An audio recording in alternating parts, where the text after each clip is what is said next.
எம்முடைய கொள்கையிலே மிக தெளிவாக இருந்தது.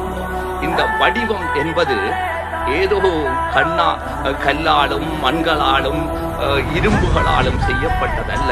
அது இருக்கின்ற ஒவ்வொரு வடிவமைப்புகளும் ஈழத்தமிழனுடைய குருதிகளாலும் ஈழத்தமிழனுக்கு ஏற்பட்ட இன அழிப்பு உச்சங்களாலும் அங்கு இருக்கின்ற ஈழத்தமிழர்களின் கதறல்களின் ஒட்டுமொத்த வடிவமாக அந்த வடிவம் இருக்கிறது. அதிலே நீங்கள் பார்த்தீர்கள் என்றால் நீங்கள் ஈழத்தை போட்டிருக்கின்றோம். ஈழத்தினுடைய அத்தனை பகுதிகளிலும் ஈழத்தமிழனுக்கு இன அழிப்பு இடம்பெற்றிருக்கிறது என்பதற்கான ஈழத்தை போட்டிருக்கின்றோம். அதுக்கு பின்பு புத்தகம் இருக்கிறது. அதனுடைய அர்த்தம் என்னவென்று சொன்னால் ஒவ்வொரு பக்கங்களிலும் ஈழத்தமிழனுக்கு இன அழிப்பு ஏற்பட்டிருக்கிறது. ஐநாவினால் கூறப்பட்ட இன அழிப்பின் அத்தனை வடிவங்களும் தமிழனுக்கு இடம்பெற்றிருக்கிறது. சர்வதேசமே ஈழத்தமிழனுக்கு ஏற்பட்ட இன அழிப்பை உள்ளாக உணர்ந்து படித்து எமக்கான சரியான தீர்வை பெற்றுத்தா என்கின்ற வகையில் தான் அந்த புத்தகம் இருக்கிறது.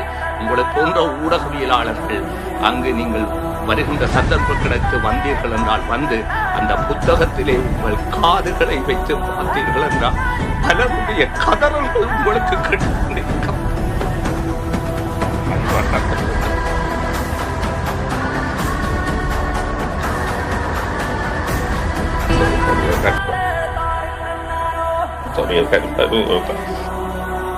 அதிலே ஒவ்வொரு பக்கங்களிலும் நீங்கள் பார்த்தீர்கள் என்றால் உங்கள் செவிகளை வைத்து பாருங்கள்.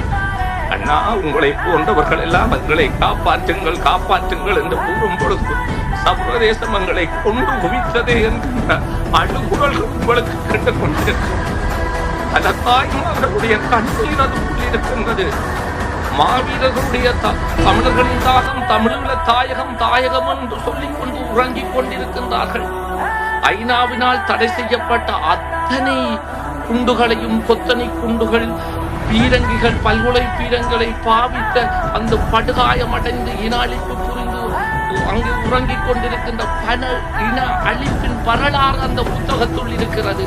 உங்களை போன்றவர்கள் வந்து அந்த புத்தகத்தின் அருகில் வந்து உங்கள் செவிகளை வைத்து பாருங்கள். பல இன அழிப்பின் வடிவங்கள் இருக்கிறது. இந்த நூற்றாண்டிலே ஒரு இடம் மிகப்பெரிய இன அழிப்பின் உச்சங்களை தொட்ட இனம் என் தமிழினம். அதனுடைய கதைகள் அங்கு நிறைய புதைந்திருக்கிறது. அவற்றை சர்வதேசம் புரிந்து கொள்ள வேண்டும். அதற்காக அந்த புத்தக வடிவை வைத்திருந்தோம். பின்பு கீழே கைகளிலே தாங்கி பிடித்திருக்கின்றோம் அல்லவா? உறவுகளே, என் இனத்துக்கான விடிவும் விடுதலையும் கிடைக்கின்ற வரை புலம்பெயர் தேசத்தில் இருக்கின்ற நாங்கள் இன அழிப்புக்கான சர்வதேச பரிகார நீதி கிடைக்கின்ற வரை இன அழிப்பு புரிந்த இன அழிப்பாளர்களுக்கு தண்டனை கிடைக்கின்ற வரை உங்களை மறவோம், உங்களை தாங்கி பிடித்துக் கொண்டிருக்கின்றோம் என்ற வகையில் தான் அந்த கைகள் அமைந்திருக்கிறது. சுற்று சுவர்களிலே அத்தனை 1957 இருந்து இன்று வரை இடம்பெற்ற இன அழிப்பின் ஆதாரங்களை திகதி ஆட்கள் எத்தனை பேர் எந்த இடத்தில் என்கின்ற வகையிலே காட்சிப்படுத்தி இருக்கின்றோம். இதுதான் அந்த மொத்த வடிவு.